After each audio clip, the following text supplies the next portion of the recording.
여러분, 만약 죽음이 확실히 예정된 전투를 앞두고 있다면 여러분은 어떤 표정을 지을 것 같나요? 두려움에 떨까요? 아니면 마지막 희망을 찾으려 할까요? 그런데 여기 자신의 죽음을 알고 있으면서도 놀라울 만큼 평온한 표정을 짓고 있는 한 왕이 있습니다. 오늘 소개할 작품은 프랑스 신고전주의의 거장, 자크 루이 다비드의 걸작, 테르모필레 전투의 레오니다스입니다. 이 작품은 1814년에 완성되었으며 현재 루브르 박물관에 소장되어 있습니다. 죽음을 기다리는 왕.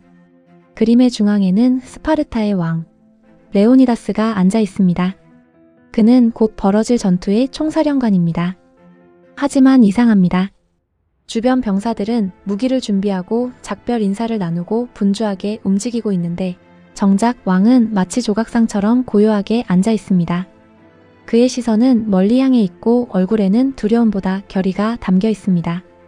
다비드는 전투의 가장 극적인 순간이 아니라 전투 직전의 침묵을 선택했습니다.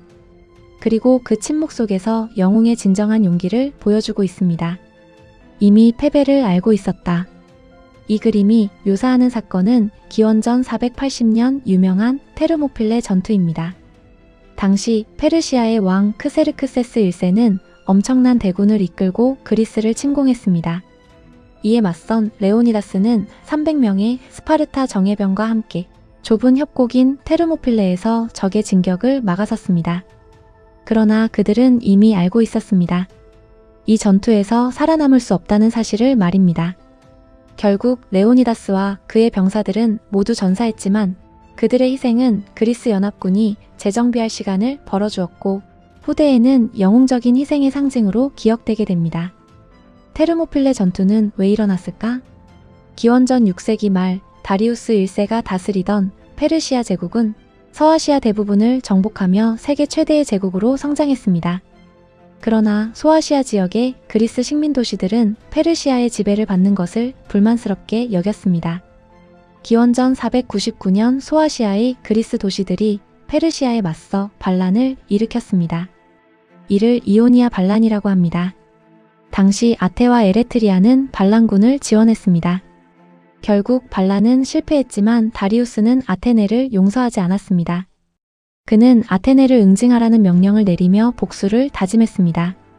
기원전 490년 다리우스는 그리스를 침공했지만 유명한 마라톤 전투에서 아테네군에게 패배했습니다.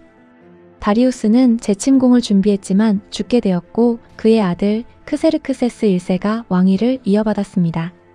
크세르크세스는 아버지의 복수를 위해 기원전 480년 엄청난 규모의 군대를 이끌고 그리스를 침공했습니다. 이에 맞서 여러 그리스 도시국가들은 연합군을 조직하게 됩니다. 그리스 연합군은 숫자로는 도저히 페르시아군을 이길 수 없었습니다. 그래서 그들은 전략적으로 좁은 협곡인 테르모필레를 방어선으로 선택했습니다.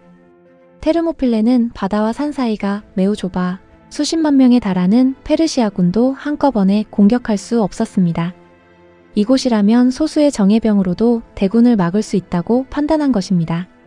스파르타의 왕 레오니다스는 약 300명의 스파르타 정예병과 수천 명의 그리스 연합군을 이끌고 협곡을 지켰습니다. 그림 속 숨겨진 이야기. 자세히 보면 왼쪽 바위 근처에서 한 병사가 글을 새기고 있습니다. 그 문장은 고대 그리스에서 가장 유명한 비문 중 하나입니다. 지나가는 이여 스파르타 사람들에게 전해다오. 우리는 그들의 법에 따라 여기 누워 있다고. 이 말은 곧 조국과 의무를 위해 기꺼이 죽음을 받아들이겠다는 선언입니다. 그 아래 붉은 망토를 두르고 창을 들고 있는 남자는 동료들을 향해 출정을 독려하거나 전투 준비를 촉구하는 모습으로 해석됩니다. 레오니다스 뒤편에는 월계관을 들고 있는 병사들이 보입니다. 고대 그리스에서 월계관은 승리자의 상징입니다. 흥미로운 점은 이들은 아직 전투도 하지 않았는데 이미 승리의 관을 들고 있다는 것입니다. 이는 실제 승리가 아니라 명예로운 희생 자체가 승리라는 의미입니다. 월계관을 쓰고 조용히 샌들끈을 묶고 있는 남자 역시 같은 의미를 지니고 있습니다. 이제 오른쪽을 살펴보겠습니다. 인물들 사이로 거대한 검은 나무 한 그루가 서 있습니다. 자세히 보면 나뭇가지들은 하늘을 향해 곱게 뻗어 있지 않습니다. 마치 고통에 몸부림치듯 뒤틀리고 휘어져 있습니다. 그 모습은 곧 다가올 비극적인 운명을 암시하는 듯합니다. 레오니다스와 스파르타 전사들은 아직 살아있지만 관객은 이미 그들의 마지막을 알고 있습니다. 그래서 이 나무는 죽음의 그림자가 서서히 드리워지고 있음을 보여주는 장치가 됩니다. 흥미로운 점은 이 나무가 그림을 두 개의 세계로 나누고 있다는 사실입니다. 한쪽에는 레오니다스를 중심으로 한 영웅적 결의와 명예가 있습니다. 그리고 다른 한쪽에는 작별 인사를 나누는 사람들, 사랑하는 이를 끌어안는 사람들, 슬픔을 품은 인간적인 모습이 있습니다. 마치 이 나무가 영웅의 세계와 인간의 세계를 가르는 경계선처럼 서 있는 것입니다. 배경 속 숨겨진 이야기. 레오니다스 뒤편을 보십시오. 작은 신전이 보입니다. 이것은 헤라클레스의 신전을 암시합니다. 스파르타인들은 자신들이 헤라클레스의 후손이라고 믿었습니다. 다비드는 이 신전을 통해 레오니다스를 평범한 왕이 아닌 전설적인 영웅의 후계자로 그리고 있습니다. 오른쪽 뒤편 절벽 근처를 보면 병사들이 이동하는 모습이 보입니다. 이 장면은 전투가 아직 시작되지 않았지만 이미 시간이 흐르고 있다는 사실을 보여줍니다. 전사들은 차례차례 최후의 전장으로 향하고 있습니다. 그림 뒤편을 가득 채우고 있는 거대한 바위들은 실제 테르모필레 협곡을 상징합니다. 왜 모두 벗고 있을까? 많은 사람들이 이 그림을 보며 궁금해합니다. 스파르타 병사들은 왜 거의 나체로 묘사되었을까? 실제로 그들은 완전 무장한 중장보병이었습니다. 하지만 다비드는 역사적 사실보다 고대 그리스 조각의 이상적인 영웅상을 따랐습니다. 당시 신고전주의 화가들은 인간의 육체를 용기와 미덕의 상징으로 여겼습니다. 그래서 병사들의 근육질 몸은 실제 전투복이 아니라 영웅적 정신을 표현하기 위한 장치였습니다. 나폴레옹 시대의 메시지. 흥미로운 사실은 이 작품이 단순히 고대 역사를 그린 그림이 아니라는 점입니다. 다비드는 이 그림을 무려 15년 넘게 구상했고 1814년에 완성했습니다.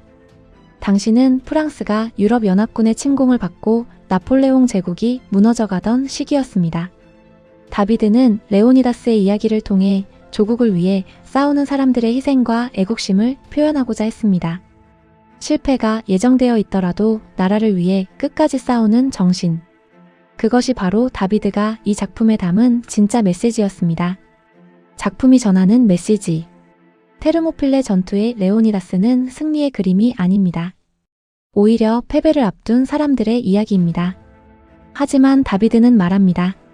진정한 영웅은 승리하는 사람이 아니라 결과를 알면서도 자신의 의무를 끝까지 수행하는 사람이라고. 어쩌면 이 그림은 우리 모두에게 묻고 있는지도 모릅니다. 당신이라면 레오니다스처럼 끝까지 자신의 신념을 지킬 수 있는가?